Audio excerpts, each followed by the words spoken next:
Hello class, আজকে আমরা এক্সেলের চতুর্থ ক্লাসে চলে আসছি। আজকে এক্সেলের চতুর্থ ক্লাসে শিখব আমরা এক্সেলের হোম মেনুর যে ফন্ট গ্রুপ আছে সেই ফন্ট গ্রুপের কাজ।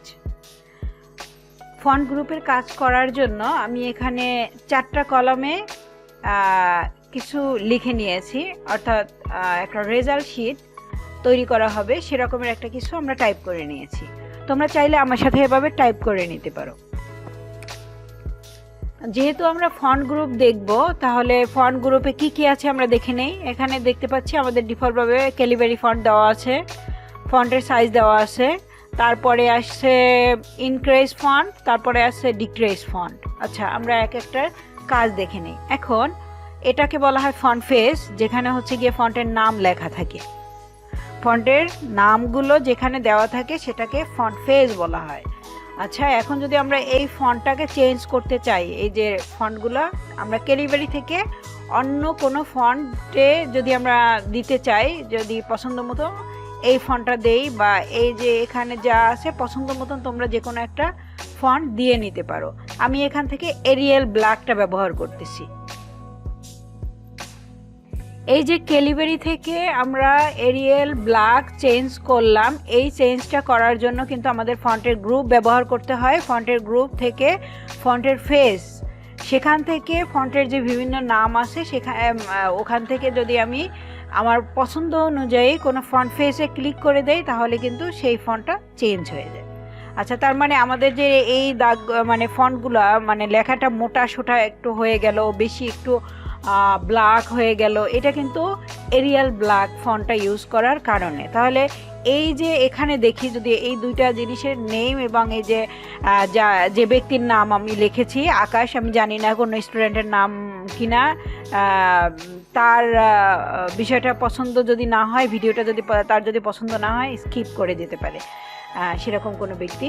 আচ্ছা, এখন যদি আমরা এই আকাশ এবং এই নেম, এই দুইটা জিনিস দিয়ে আমরা দেখতে চাই, তাহলে আকাশ কিন্তু ক্যালিব্রি ফন্টে আছে, আর এই যে নেম কিন্তু আছে এরিয়াল ব্ল্যাক। অর্থাৎ এই যে দুইটা যে ভিন্ন ভেরিয়েশন ফন্টের যে ভিন্ন নাম, এইগুলোকে বলা হয় ফন্ট ফেজ। আচ্ছা, এখন যদি আমরা এই আকাশ বা এই 1 2 3 যা আছে এই লেখাগুলোর ফন্টের সাইজটাকে একটু বড় করতে চাই, অর্থাৎ এখন আমাদের কিন্তু ডিফল্টভাবে 11 আছে, আমরা যদি এর থেকে বেশি বাড়াতে চাই আমার ইচ্ছা অনুযায়ী, বা একবারে এক ক্লিকে যদি আমরা আমার পছন্দ অনুযায়ী কোনো কিছু একটা সাইজ দিয়ে দিতে চাই, তাহলে কিন্তু আমরা এইখানে গিয়ে লিখব সেই পছন্দ অনুযায়ী সেই যে নাম্বারটা, যে কতটুকু পরিমাণ সাইজটা এখানে লিখে দিব আর কি, বাড়াতে চাচ্ছি কতটুকু পরিমাণ সেই সাইজটা। এছাড়া যদি আপনি টাইপ করে না দিতে চান, তাহলে এখানে অ্যারো বাটনে ক্লিক করার পরে এখানে দেখবেন 8 থেকে 72 পর্যন্ত ফন্ট সাইজ দেওয়া আছে। এর মধ্যে থেকে যেইটা আপনি ক্লিক করবেন সেটা ক্লিক করে দিলেই কিন্তু আপনার ফন্ট সাইজ বেড়ে বা কমে যাবে। তার মানে আমরা ফন্টগুলো গ্রুপের ফন্ট ফেস এবং ফন্ট সাইজ দুইটাই কিন্তু আমরা দেখলাম। যদি আমরা এখানে 14তে ক্লিক করে দেই, তাহলে কিন্তু ফন্ট সাইজ 14 হয়ে গেছে। পাশের কলামে যদি আমি ক্লিক করি, তাহলে কিন্তু ওইটা কিন্তু 11ই রয়ে গেছে। আর এই পাশে অর্থাৎ বি কলামে যে আমার লেখাটা 1 লিখেছি, সেটা কিন্তু আমাদের ফন্টের সাইজ কিন্তু 11 রয়ে গেছে। আর নেইমের নিচে যে আকাশ কথাটা লিখেছি সেটা কিন্তু ফন্ট সাইজ 14 রয়ে গেছে। তো আমরা ফন্ট ফেস এবং ফন্ট সাইজ নিশ্চয়ই ক্লিয়ার।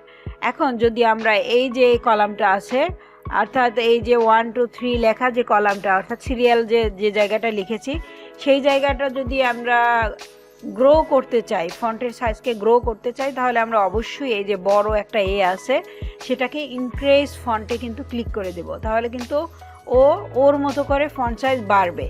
আমরা দেখতে পাচ্ছি 2 4 এরকমের করে কিন্তু ফন্ট সাইজ বাড়তেছে। এটা কিন্তু ইনক্রিজ হচ্ছে, মানে বৃদ্ধি পাচ্ছে। আচ্ছা, এখন যদি ফন্ট সাইজটাকে আবার কমাতে চাই, তাহলে এই যে ডিক্রিজ ফন্ট সাইজে ক্লিক করলেই হবে। এখন ইনক্রিজ এবং ডিক্রিজ ফন্ট সাইজের পার্থক্য কি? ইনক্রিজ ঠিক যত করে, মানে একটার পর একটা যত করে সাইজ বাড়বে, ডিক্রিজে ঠিক সেম ওয়েতে অত করে ফন্ট সাইজ কমবে। যেমন আমরা যদি এখানে 18 দেখি, তারপরে যদি আমরা আবার ডিক্রিজ ফন্ট ফেসে ক্লিক করে দেই, ফন্টে ক্লিক করে দিই, তাহলে কিন্তু 16 হয়ে গেছে, 14 হয়ে গেছে, আবার 12 হয়ে গেল, এরপরে কিন্তু 11 হয়ে গেল। তো আমরা ডিক্রিজটা কিন্তু দেখে নিলাম আগে। এখন যদি আমরা ইনক্রিজটাকে খেয়াল করি, 11 আছে, 11 থেকে 12, 12 থেকে 14, 14 থেকে 16, 16 থেকে 18, ব্যাস আমরা এখানে থেমে যাই। এরপর পর্যায়ক্রমে বাড়বে। এই যে যতটুকু বাড়বে ঠিক ডিক্রিজে ক্লিক করলে অতটুকু পরিমাণেই কমবে। তো আমরা ইনক্রিজ এবং ডিক্রিজ ফন্ট সাইজ এই দুইটা কিন্তু ক্লিয়ার হয়ে গেলাম। আমি ফন্ট সাইজটাকে 11 করেই দেই, জাস্ট আমি ওখানে 11 লিখে ইন্টার প্রেস করেছি। এখন যদি আমরা বোল্ড, ইটালিক, আন্ডারলাইন, আমরা জানি এটা সবাই আমরা পারি, সেটা যদি ব্যবহার শিখি, তাহলে যদি এই লেখাটাকে এরকম সিলেক্ট করার পরে বোল্ডে ক্লিক করে দেই, লেখাটা বেশ মোটা সোটা হয়ে যায় আর কি, এটাকে বোল্ড বলা হয়। এখন যদি আমি ইটালিক মানে একটু বাঁকাতে চাই, তাহলে কিন্তু এই আইয়ে ক্লিক করে দিতে হয়। বাই দ্য ওয়ে, আপনি কিন্তু এখানে শর্টকাট ব্যবহার করতে পারেন, অর্থাৎ বোল্ডের জন্য কন্ট্রোল বি, আইয়ের জন্য কন্ট্রোল আই, এগুলো কিন্তু আমরা ব্যবহার করতেই পারি চাইলে। এখন যদি আমি নিচে দাগ দিতে চাই, আন্ডারলাইন দিতে চাই, তাহলে এখান থেকে আন্ডারলাইনে ক্লিক করে দিতে পারবো। আপনি যদি এই আন্ডারলাইন, এইটা আপনার এই দাগটা পছন্দ হচ্ছে না, তাহলে আপনি এখান থেকে ডাবল আন্ডারলাইন দিয়ে দিতে পারেন, অর্থাৎ দুইটা আন্ডারলাইন যেটা হয় নিচে ডাবল করে দাগ, সেটা। আচ্ছা, এখন তো অনেক কিছু তো দিলাম, এটা থেকে ফিরবো কিভাবে? কন্ট্রোল জেড দিব না, অবশ্যই কন্ট্রোল জেড দিব না, কারণ কন্ট্রোল জেড সব সমস্যার সমাধান হতে পারে না। আমরা যেইভাবে এসেছিলাম ঠিক সেইভাবে ফেরত দিয়ে দিব, অর্থাৎ যখন আমরা ডাবল আন্ডারলাইনে ক্লিক করে দিলাম, আবার সেকেন্ড টাইম আন্ডারলাইন চলে গেল, ইটালিকে ক্লিক করে দিলাম, ইটালিক চলে গেল। এরপর যদি আমরা বোল্ডে ক্লিক করে দেই, তাহলে কিন্তু বোল্ড যে হয়েছিল বিষয়টা, সেটাও কিন্তু চলে যাবে। দেন আমরা যদি এইটার ফন্ট সাইজটাকে টোটালটাকে সুন্দর করে এভাবে 11তেই রাখতে চাই, তাহলে এখানে ফন্ট সাইজ 11 দেওয়ার পরে আমরা একটা ক্লিক করে দিলাম। এখন দেখি আমরা ফন্ট সাইজ 11 হয়ে গেছে কিনা। এই কলামটা রয়ে গেছে, তো কলামটা আমরা যদি 11 দিয়ে দেই, তাহলে কিন্তু কলামটা 11 হয়ে গেছে। এখন দেখতে পাচ্ছি আমরা সব লেখাগুলো আমাদের কিন্তু ফন্ট সাইজ 11ই আছে। এখন যদি আপনি যতটুকু টাইপ করেছেন এতটুকুকে একটা টেবিল তৈরি করতে চান, একটা টেবিলে রূপান্তরিত করতে চান, আমি এটাকে এরিয়েল ব্ল্যাক না দিয়ে এরিয়েল ফন্টটা দিতে চাচ্ছি। আচ্ছা, এরিয়েল ফন্টটা দিয়ে দিলাম। এরিয়েল ফন্টটা দিয়ে দেওয়ার কারণে কিন্তু আমাদের লেখাটা কিন্তু একেবারে পুরা কিন্তু লেখাটা কিন্তু পুরো একদম স্ক্রিন জুড়ে রয়ে গেছে। এখন এই যে দেখি serial number, name, English, result, এই লেখাটা থেকে শুরু করে যতগুলো ফাঁকা ঘর আছে, এটাকে যদি আমরা একটা টেবিল বানাতে চাই, তাহলে আমরা কি করব? ততটুকুকে সিলেক্ট করব। সিলেক্ট করার পর জাস্ট এই যে আছে বর্ডার অ্যান্ড শেডিং, এটাকে বলে, যেটা আপনার এখানে ব্যবহার করা থাকবে, সাধারণত বটম বর্ডারই থাকে।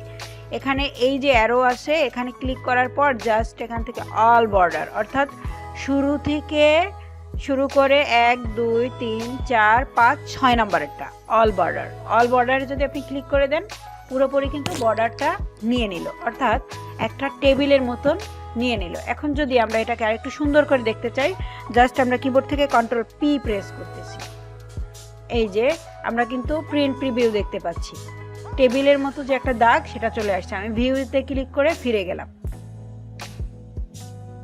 আমরা হোম মেনুতে ছিলাম। এখন এই যে serial number, name, English, result, এটা কিন্তু একেবারে টেবিলটার সাথে একদম মিলে গেল। একটু ডিফারেন্ট হওয়া দরকার না? হ্যাঁ, একটু ডিফারেন্ট হওয়া দরকার। এটার জন্য আমরা শেডিং ইউজ করতে পারি। শেডিং কি করবে? আমার লেখার যে ব্যাকগ্রাউন্ড, সেই ব্যাকগ্রাউন্ডটাকে চেঞ্জ করে দিবে। যেহেতু আমার লেখার ব্যাকগ্রাউন্ড আছে সাদা কালার, আমি জাস্ট এটাকে সিলেক্ট করার পরে এভাবে সিলেক্ট করলাম, জাস্ট মাউস ড্র্যাগ করে কিন্তু আমি সিলেক্ট করতেছি। এই যে শেডিং, একটা তালার মতন দেখতে পাচ্ছি, এটাকে বলা হয় ফিল কালার। এই ফিল কালারটাকে আমরা এখান থেকে পছন্দ মতো একটা কালার দিয়ে নিলাম। যেহেতু আমরা রেজাল্ট শিট তৈরি করতেছি, আমার গ্রিন কালারটা রেজাল্ট শিটে দিতেই বেশি ভালো লাগে। পাশ ফেলের ক্ষেত্রে একটা সবুজ একটা কালার একটা ভালো কিছুরই লক্ষণ প্রকাশ করে। অনেক সময় হয় না যে গাড়ি যখন আটকে যায়, আমরা মানে যখন আমরা ট্রাফিকে বসে থাকি আর কি, গ্রিন সিগন্যালটা আমরা কখন দেখবো একেবারে খুব একটা ভিতরে একটা উত্তেজনা থাকে, ওই থেকে আর কি গ্রিন কালারটাকে ভালো লাগা। যেহেতু আমরা নেক্সট ভিডিওতে মানে ইফের ব্যবহার শিখবো, সেখানে মূলত তার জন্যই এই লেখাটা তৈরি করা, মানে এই টেবিলটা তৈরি করা। সেখানে পাস ফেল এটা দেখব, তাহলে গ্রিন কালারটা যাতে বেশি থাকে, মানে বেশি সংখ্যক স্টুডেন্ট যাতে পাস করে, এটার জন্যই কিন্তু আমি মূলত এই গ্রিন কালারটা ইউজ করলাম। আচ্ছা যাই হোক, অনেক ইতিহাস বলে ফেললাম। তার মানে আমরা যে গ্রিন কালারটা ইউজ করলাম এটা কি থেকে? ফিল কালার থেকে, তাই না? Fill colour. আচ্ছা ফিল কালার, এখন যদি আপনি গ্রিন কালার মনে করেন আপনার গ্রিন কালারটা পছন্দ না, আচ্ছা ঠিক আছে, আপনি এখান থেকে কালার আপনার মনে করেন এই কালারটা পছন্দ, হ্যাঁ এই যে অরেঞ্জ, হ্যাঁ এটা পছন্দ, আচ্ছা আপনি ওই অরেঞ্জটা দিয়ে দেন। এখন মনে করেন গ্রিন অরেঞ্জ আপনার কোনোটাই পছন্দ না, আপনি একদম কোনো কালারই দিতে চাচ্ছেন না, পূর্বের অবস্থায় ফিরে যেতে চাচ্ছেন, তাহলে কি করবেন? তাহলে কি কোনো উপায় থাকবে না? অবশ্যই থাকবে। এখান থেকে নো ফিলে ক্লিক করে দেবেন। তার মানে আমরা ফিল কালারের ব্যবহার কিন্তু বুঝতে পারছি। আর যদি মনে হয় যে এইখানে থাকা কালারগুলোতে আপনি মোটামুটি সন্তুষ্ট হচ্ছেন না, তাহলে কি করণীয়? এই কয়টা কালারই কি আমাকে ব্যবহার করতে হবে? আপনি একটা খুবই টেনশনে পড়ে গেছেন। না, আপনার এই কয়টা কালারের ভিতরেই সীমাবদ্ধ থাকার কোনো প্রয়োজন নাই। আপনি মোর কালারে ক্লিক করবেন, এখানে দেখেন প্রচুর পরিমাণে কালার আছে, সেখান থেকে আপনি আপনার পছন্দ মতন শেড নিয়ে একটা কালার চয়েস করেই ফেলতে পারেন, কোনো সমস্যা নাই। আমি সেই ঘুরে ফিরে গ্রিন কালারেই ফিরে যাচ্ছি, দেন ওকে। আচ্ছা, তার মানে আমরা ফিল কালার কিভাবে ব্যবহার করব, আবার ফিল কালারকে কিভাবে বাতিল করে দিব, দুইটাই কিন্তু হয়ে গেল। এখন কি বাকি থাকে? এখন বাকি থাকে ফন্টের কালারটাকে চেঞ্জ করা। মনে করেন এটার উপরে আপনার এই ফন্টের কালারটা ভালো লাগতেছে না, এখন আপনি কি করবেন? যদিও আমি মনে করতেছি যে না, এই কালারটা মোটামুটি ভালোই লাগতেছে, তাহলে এই যে ফন্ট কালার আছে, এই ফন্ট কালারে ক্লিক করার পরে আপনি এখান থেকে কালার পছন্দ করে দিবেন। এই যে এভাবে, যেমন একটা বোকা বোকা কালার দিয়ে ফেললাম আমি, এই কিন্তু কালার তো পরিবর্তন করতে পারছি, তাতে বোকা কালার হোক আর যা কালার। আচ্ছা, তার মানে দেখেন এই কালারটা কিন্তু একদমই মানাচ্ছে না, তার মানে অবশ্যই আমাকে খুব দ্রুত ফন্টের কালার আবার একবার চেঞ্জ করতে হবে, তাই না? আচ্ছা দেখি তো, এই কালারটা মেবি এই কালারটা মানাবি, শিওর না, খুব একটা বেশি মানালো না। একদম যদি বেশি সাদা হইতো তাহলে বেশি ভালো লাগতো। যাই আবার একবার ফন্টের কালারটা চেঞ্জ করে দিয়েছি, তাই না? এই যে সাদা, এই যে আমার মনে হয় এটাই ঠিক, তাই না? গ্রিন কালারের উপরে সাদা কালার বেশ ভালো লাগতেছে। আচ্ছা ঠিক আছে, এখন আপনি যদি মনে করেন না এনার কালারের সাথে আমার পছন্দ ম্যাচ করতেছে না, ঠিক আছে, আপনি সেই পূর্বের কালারের অবস্থায় ফিরে যাবেন। আপনি এখান থেকে কি করবেন? নো কালার তো আর দেওয়া যাবে না, কারণ ফন্টের যদি আপনি কোনো কালারই না দিলেন তাহলে ফন্ট থাকবে কিভাবে, তাই না? আপনি সেই অটোমেটিক যে কালারটা থাকে, কালো কালার দেওয়া থাকে, সেটা আপনি ক্লিক করে দিলেন। আমি তো এখন কিচ্ছু করতে পারবো না, কারণ আমার তো আপনাকে শেখানোর কাজ যে আপনি কালার দিতে পারেন কিনা, তাই আমি আপনার পছন্দের কালারেই ফিরে আসলাম। হয়তোবা আপনারা চেয়েছেন এই কালারের উপরে, মানে সবুজ কালারের উপরে ব্ল্যাক কালারটা বেশি ভালো যাবে। আচ্ছা, তার মানে কিন্তু আমরা এই যে ফন্টের কালারটা ধীরে ধীরে দেখেন ফন্টের গ্রুপটা কিন্তু আমাদের শেষ হয়ে গেল, তাই না? টোটালি কিন্তু ফন্টের গ্রুপটা শেষ হয়ে গেল, কিন্তু একটা প্রশ্ন কিন্তু রয়ে গেল। আচ্ছা ঠিক আছে, আপনি সবই ব্যবহার করতে পারলেন, এই যে টেবিলটা যে দিলেন, এই টেবিলটা তো এখন আপনার ভালো লাগতেছে না, এখন আপনি কি করবেন? টেবিলটাকে বাদ দিতে চাচ্ছেন।